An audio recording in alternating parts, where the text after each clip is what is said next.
Assalamualaikum dan salam sejahtera. Sidang Dewan Negara Mesyuarat Pertama Penggal Kedua Parlimen ke-14. Antara tumpuan malam ini, Dewan Negara lulus 4 RUU di bawah Kementerian Keuangan. Air suri dipeluaskan kepada orang asli termasuk Sabah dan Sarawak.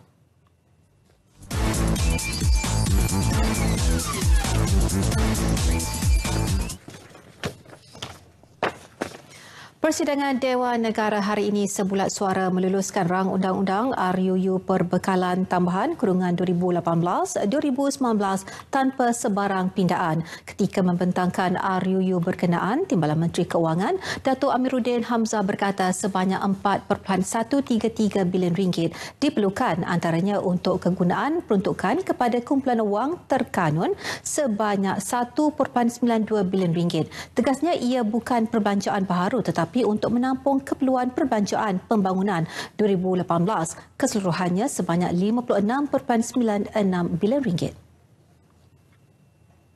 Mengulas lanjut, RUU itu dibentangkan bagi mendapatkan kelulusan terhadap perbelanjaan yang tidak diperuntukkan atau tidak diperuntukkan sepenuhnya dalam belanjawan 2018. Kementerian yang terlibat dalam anggaran perbelanjaan tambahan ini adalah seperti berikut.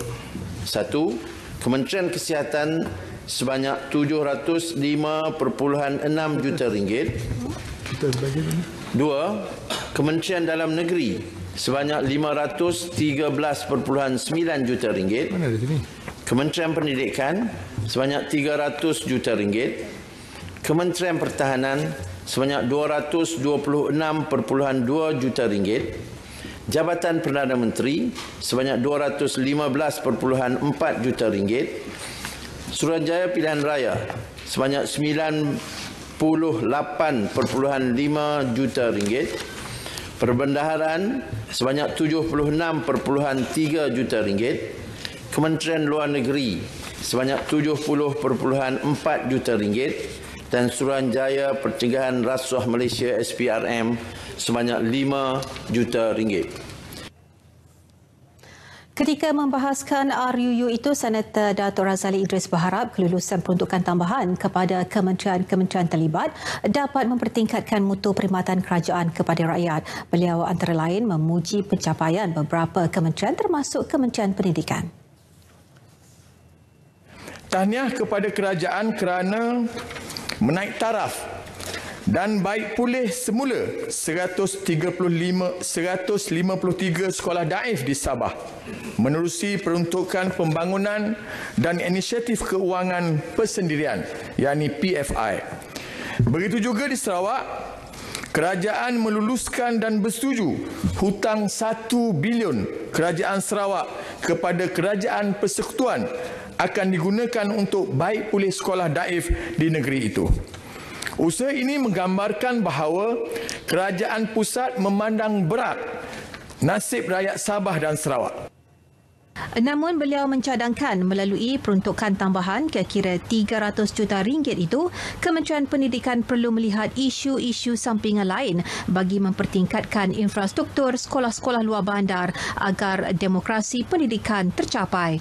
Bagi Senator Raj Muni Sabu pula, peruntukan tambahan itu menunjukkan kerajaan PH sememangnya komited untuk meneruskan pembangunan rakyat meski terpaksa berdepan kekangan keuangan dan hutang.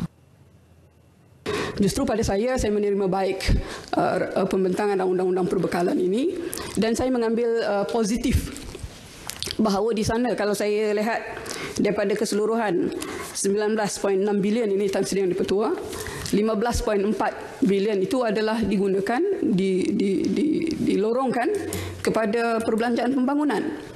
Ya. Kalau ia lebih menjurus kepada perbelanjaan mengurus, saya kira di situ ada masalah yang sangat besar. Tetapi kalau kita lihat keseluruhannya 4.3 bilion, something like that, adalah merupakan perbelanjaan tambahan kepada mengurus. Manakala yang 15.4 bilion itu adalah kepada pembangunan. Lalu bila kita melihat kepada kerangka ekonomi, keperluan ekonomi sesebuah negara, saya kira Kerajaan Pakatan Harapan telah berjaya membuktikan bahawa Kerajaan Pakatan Harapan bukan saja takut ataupun asyik berbicara tentang hutang, ya, dan kemudian takut untuk berbelanja, kerana perbekalan tambahan ini sendiri adalah menunjukkan perbelanjaan dan lebih ditumpukan kepada pembangunan. Dan kita tahu bahawa kalaulah kerajaan menghalang kewangan itu dilaburkan untuk pembangunan, maka tidak adalah kemajuan. Turut diluluskan RUU Kastam Kurungan Pindaan 2019 bagi meminda Akta Kastam 1967 Akta 235 dan ia bertujuan untuk menambah baik peruntukan sedia ada terutama sistem dan prosedur yang digunakan oleh Jabatan Kastam di Raja Malaysia JKTM selain menjadikan perundangan jabatan itu lebih konsisten dengan perundangan terkini selaras Perjanjian Perdagangan Bebas di peringkat antarabangsa. Pindaan juga dibuat bagi memasukkan pindaan terbaru Pulau Pangkor sebagai pulau bebas cukai seperti diumumkan kerajaan dalam Belanjawan 2019 pada 2 November lalu.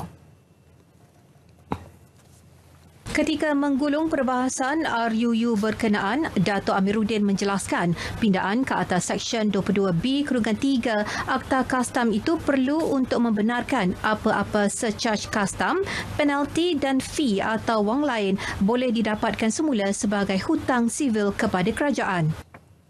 Jadi pindaan ke atas Seksyen 22B/3 ini adalah perlu bagi membolehkan kerajaan mendapat duty, fee, penalti atau apa-apa wang yang dituntut di bawah akta tanpa terikat dengan had masa yang dinyatakan dalam undang-undang bertulis yang lain.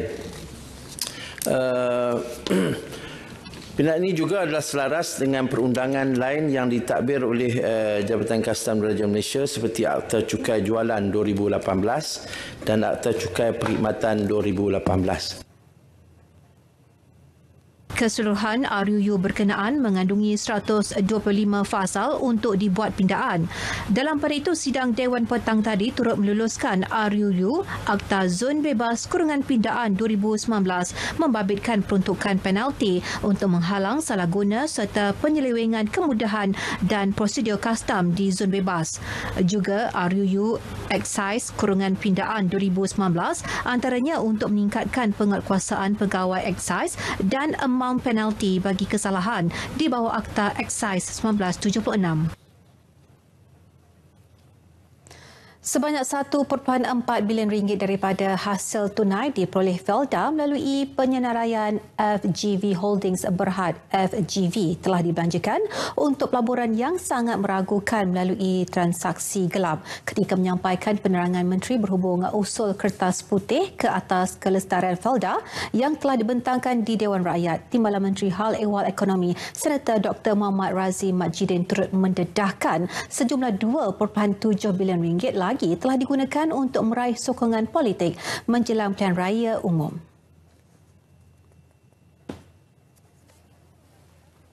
Dengan pembelian aset yang dibuat pada harga lebih tinggi daripada nilai pasaran menjadikan kedudukan keuangan Felda lebih meruncing. Situasi Felda menjadi semakin serius dan parah akibat corporate malfeasance atau kedurjanaan urus tadbir korporat. Jumlah hutang Felda telah meningkat dengan ketara sebanyak 1,100% daripada 1.2 bilion pada tahun 2007 kepada 14.4 bilion pada tahun 2017 berbanding dengan kenaikan nilai aset yang mencatatkan hanya 107%. Manakala keuntungan Felda jatuh sebanyak 590% dalam tempoh yang sama. Ini menunjukkan bahawa pinjaman hutang tidak menambah nilai kepada Felda. Sebaliknya, pinjaman yang dibuat oleh Felda memberikan impak yang buruk kepada kedudukan keuangan Felda. Usul kertas putih Felda itu telah diluluskan secara sebulat suara di Dewan Rakyat pada 10 April lalu selepas dibahaskan oleh 17 ahli parlimen. Sejak penubuhan Felda, agensi itu telah berjaya menaungi seramai 112,635 peneroka melalui pembangunan di 317 tanah rancangan dengan keluasan 490,000 hektar di seluruh negara. Sementara itu, hasil dapatan audit forensik menunjukkan berlaku kerugian atau penjejasan nilai aset sebanyak RM2.2 bilion bagi 8 transaksi urus niaga yang disiasat, iaitu 50% daripada nilai pelaburan asal. Kepincangan tabir urus dan kegagalan kawalan dalaman termasuk konflik kepentingan dalam pengurusan turut dikesan berlaku ketika pentadbiran Felda dahulu. Tegas Senator Dr. Muhammad Razi, kelestarian Felda amat penting bagi menjamin masa depan peneroka dan ia perlu dilakukan menerusi langkah pemulihan gigih dan progresif sekaligus melahirkan generasi baharu Felda yang lebih mandiri, kreatif dan inovatif. Lantik kepimpinan baru Felda menyusun semula struktur korporat serta pengurusan dan memperkenalkan sistem semak dan imbang bagi mencegah dan menghalang penyalahgunaan kuasa dan salah laku rasuah. Tambahnya, Felda juga memerlukan sistem keuangan baharu dan lestari selain kedudukan semasa keuangan perlu distruktur semula dengan kadar segera melalui penstrukturan semula pinjaman dengan institusi keuangan dan rasionalisasi aset. Jika gagal dilaksanakan, ia akan mendedahkan Felda kepada pembayaran pinjaman dan kadar faedah sebanyak RM2.5 bilion untuk tahun 2019.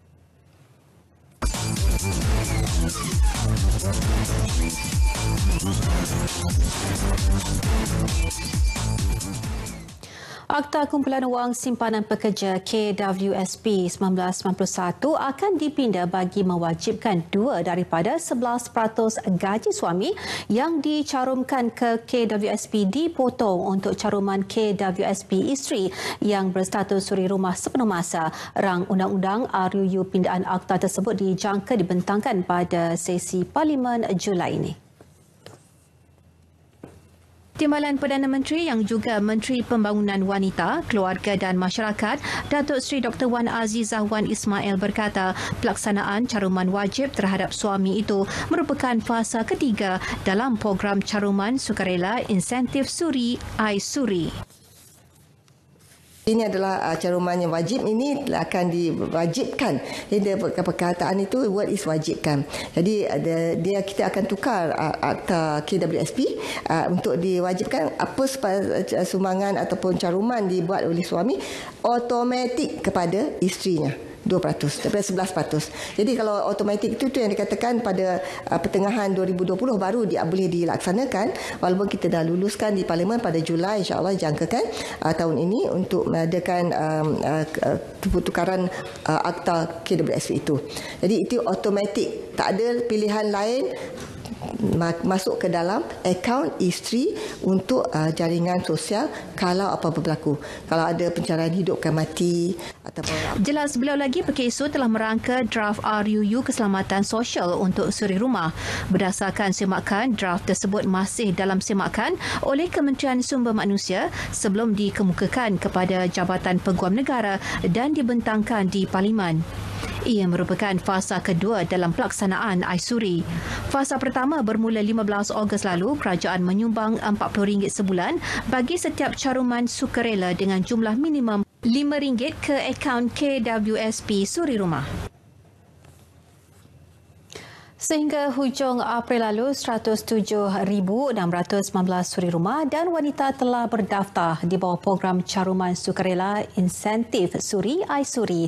Timbalan Perdana Menteri Datuk Seri Dr. Wan Azizah Wan Ismail berkata jumlah itu melebihi sasaran 100,000 pendaftaran yang ditetapkan.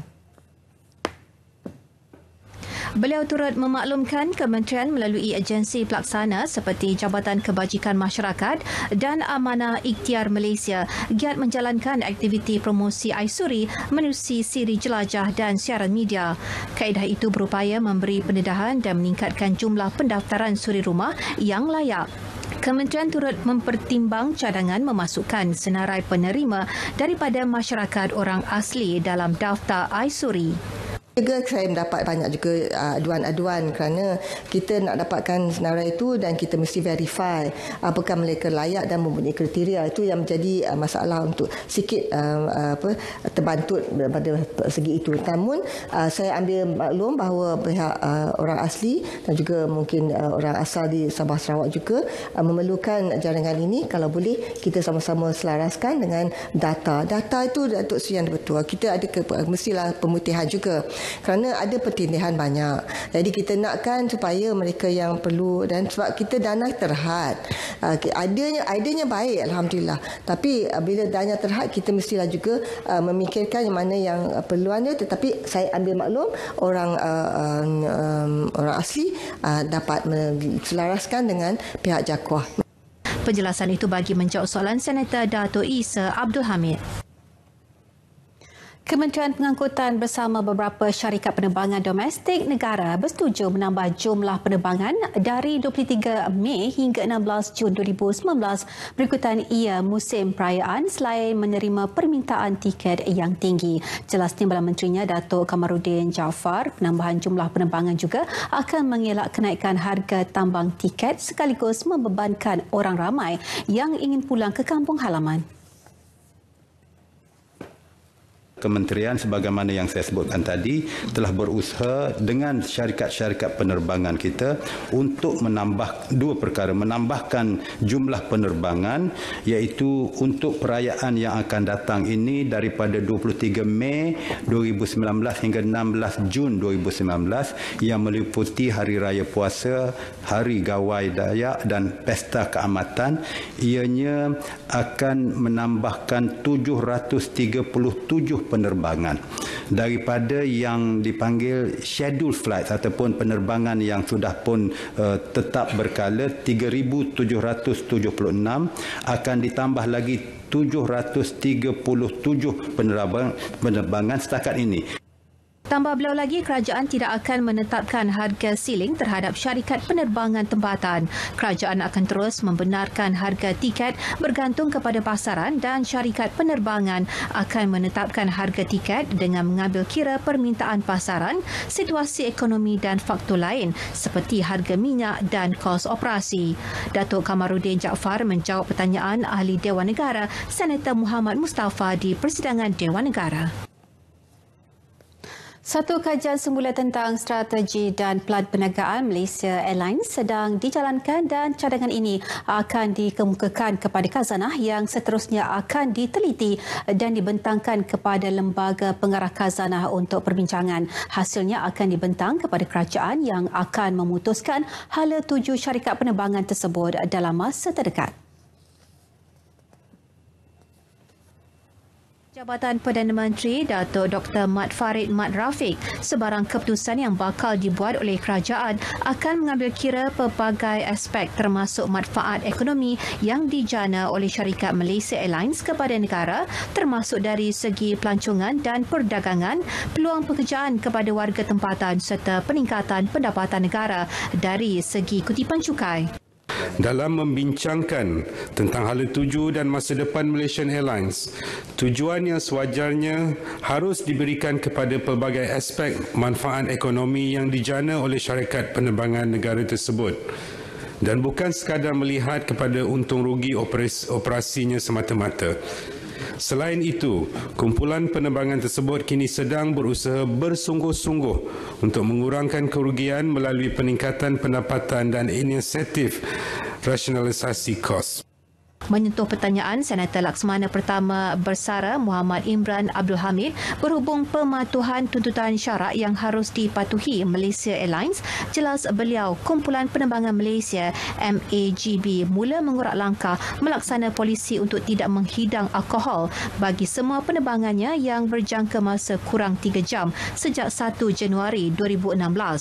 Tambah Datuk Dr. Mat Farid, Malaysia Airlines juga telah memperkenalkan amal sebuah syarikat penerbangan milik penuh MAGB yang mengendali penerbangan terjadual dan charter ke Jeddah dan Madinah bagi urusan haji dan umrah serta semua aspek perkhidmatan amal mematuhi syariah.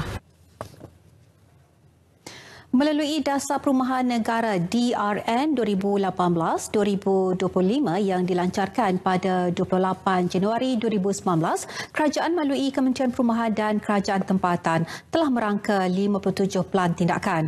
Antara pelan tindakan di bawah DRN adalah untuk menambah baik accessibility dan kemampuan memiliki rumah serta memastikan perumahan yang berkualiti dan berdaya huni.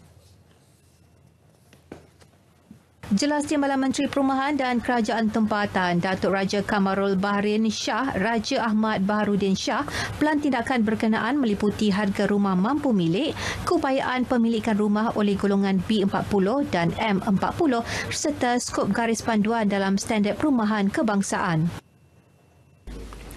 Untuk maklumat yang berhormat Senator, untuk memastikan golongan B40 dan M40 dapat memiliki rumah yang berdaya huni, selesa dan selamat, piawaian perumahan berkualiti iaitu standard perumahan kebangsaan telah digariskan di bawah pelan tindakan DRN 2018-2025. PBB ini adalah untuk memastikan setiap projek perumahan yang dibangunkan memenuhi piawaian minimum perumahan yang berdaya huni, selesa dan selamat. Standard ini mengambil kira 5 parameter sebagai asas penentuan. Yang pertama ialah perancangan reka bentuk. Kedua, kemudahan masyarakat. Ketiga, kemudahan perkhidmatan yang diperlu. Keempat, keselesaan dan keselamatan. Dan kelima, pembangunan mampan. Tambah beliau lagi, di bawah Dasar Perumahan Mampu Milik Negara DRMM, harga rumah mampu milik adalah RM300,000 ke bawah. Harga rumah mampu milik RMM diformulasi melalui pendekatan medium multiple MM untuk membandingkan tahap kemampuan memiliki rumah. Datuk Raja Kamarul Bahrin menjawab pertanyaan Senator Datuk Lim Peh Hing di persidangan Dewan Negara. Kementerian Pertanian dan Industri Asas Tani membuat permohonan peruntukan di bawah rancangan Malaysia RMK11 bagi tahun 2020 untuk projek pertanian pintar di bawah jabatan dan agensi yang mempunyai elemen revolusi industri 4.0 untuk pertimbangan pihak Kementerian Hal Ehwal Ekonomi bagi kelulusan peruntukan. Jelas Menterinya Datuk Salahuddin Ayub, kementerian itu juga akan menjadikan pertanian pintar sebagai salah satu agenda dalam rangka Dasar Agro Makanan Negara 2.0 dalam rancangan Malaysia ke-12 nanti. Hal ini golongan petani yang disasarkan untuk dibangunkan adalah dari kumpulan belia dan agropreneur muda yang berminat dalam bidang teknologi pertanian. Penggunaan teknologi pertanian pintar ini dijangka akan dapat menarik lebih ramai anak muda untuk menceburi bidang pertanian ini pada masa hadapan. Justru kementerian ini melalui Majlis Latihan Pertanian Kebangsaan NATC dan Kolej Pertanian serta institut di bawah jabatan dan agensi bertanggungjawab untuk menyediakan modul dan model pembelajaran pertanian pintar bagi melahirkan dan menyediakan golongan belia petani masa depan, iaitu Future Agro Youth. Tambah beliau lagi, selaras dengan perkembangan teknologi dan revolusi industri 4.0, penggunaan teknologi dalam sektor agromakanan dijangka dapat mengurangkan tempoh pengeluaran hasil dan kebergantungan kepada tenaga buruh, seterusnya meningkatkan produktiviti. Datuk Salahuddin menjawab pertanyaan Senator Raj Munisabu di persidangan Dewan Negara pagi tadi. Pertanian pintar adalah konsep pertanian moden yang menggunakan aplikasi teknologi komunikasi dan maklumat ICT dalam amalan pertanian seperti aplikasi mudah alih, penggunaan drone yang diintegrasi dengan Internet of Things IoT, fertigasi yang dipantau melalui sistem atas talian dan pengenalpastian perosak dan penyakit tanaman melalui kecerdasan buatan Artificial Intelligence. Lebih banyak sekolah dan institut pengajian tinggi IPT diminta datang melawat dan mempelajari sistem demokrasi berparlimen yang diamalkan oleh Malaysia. Jelas yang di-Pertua Dewan Negara Tan Sri S.A. Vigneswaran, lawatan tersebut akan membantu golongan pelajar dan mahasiswa lebih memahami berkaitan beberapa perkara tentang institusi Parlimen Malaysia seperti peranan ahli parlimen, kaedah perbahasan dan sistem pilihan raya di Malaysia. kepada penuntut-penuntut ataupun ibu bapa bahawa institusi parlimen ini harus diberi perhatian kepada anak murid kita supaya mereka memahami bahawa tempat ini adalah satu institusi yang tertinggi dalam perundangan di mana semua akta-akta ini lahir di parlimen dan akta-akta ini akan secara terus ada impak dalam kehidupan mereka. Dan jikalau mereka memahami prinsip ataupun institusi parlimen, saya percaya bahawa mereka akan menghormati undang-undang. Tambah beliau, ia juga dapat membantu dalam proses pembelajaran seperti subjek pengajian am. Tan Sri S.A. Vigneswaran menjelaskan kepada media selepas bertemu 25 pelajar cemerlang dari Tamil Nadu, India yang mengadakan lawatan ke Parlimen. Rombongan pelajar tersebut akan berada di Malaysia selama 9 hari untuk melawat lokasi menarik termasuk bertemu pelajar tempatan.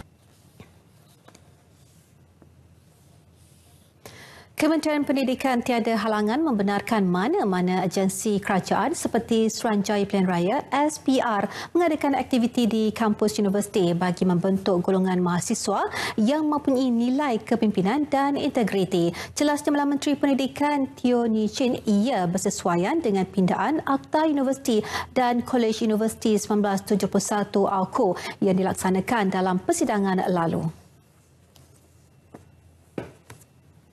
Kita memang tak ada apa-apa sekatan kalau sesebuah agensi kerajaan seperti SPR nak masuk ke kampus untuk mengadakan apa-apa aktiviti, sama ada forum ataupun sesi urus ataupun perbahasan. Kita memang tak ada halangan. Dan saya rasa itu adalah apa yang kita nak, pindaan yang kita buat pada tahun lalu itu adalah that is our intention, hasrat kita bahawa kita memang nak galakkan mahasiswa-mahasiswi kita supaya mereka ada kebebasan untuk berpolitik.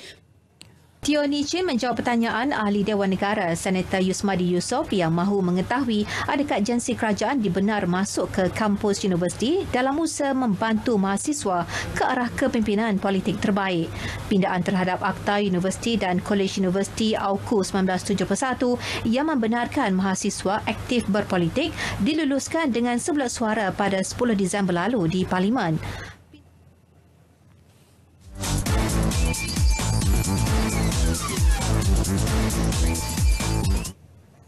Mana-mana individu termasuk pertubuhan bukan kerajaan NGO yang ingin memberi bantuan berbentuk makanan kepada golongan gelandangan dinasihat supaya menguruskan sumbangan diberi secara lebih sistematik. Jelas Timbalan Perdana Menteri Datuk Seri Dr. Wan Azizah Wan Ismail, ia bagi mengelak pembaziran terutamanya di bulan Ramadan.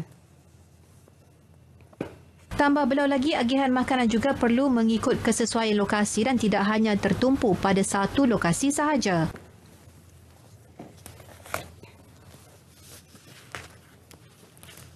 Memang kita tidak mau menggalakkan pembaziran.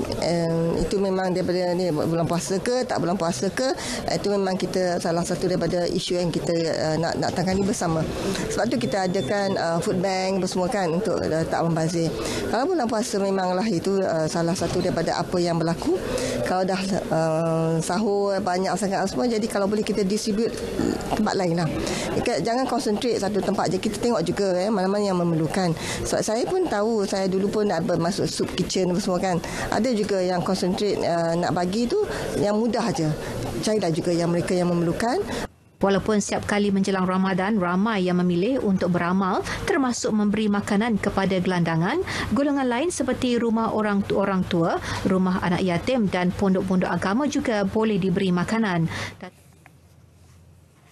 Laporan tadi mengakhiri laporan Parlimen ke-14 malam ini. Sidang Dewan Negara yang ditangguhkan kira 6 petang tadi akan disambung semula 10 pagi esok. Saya Miza Husni Muhammad. Assalamualaikum dan salam Ramadan.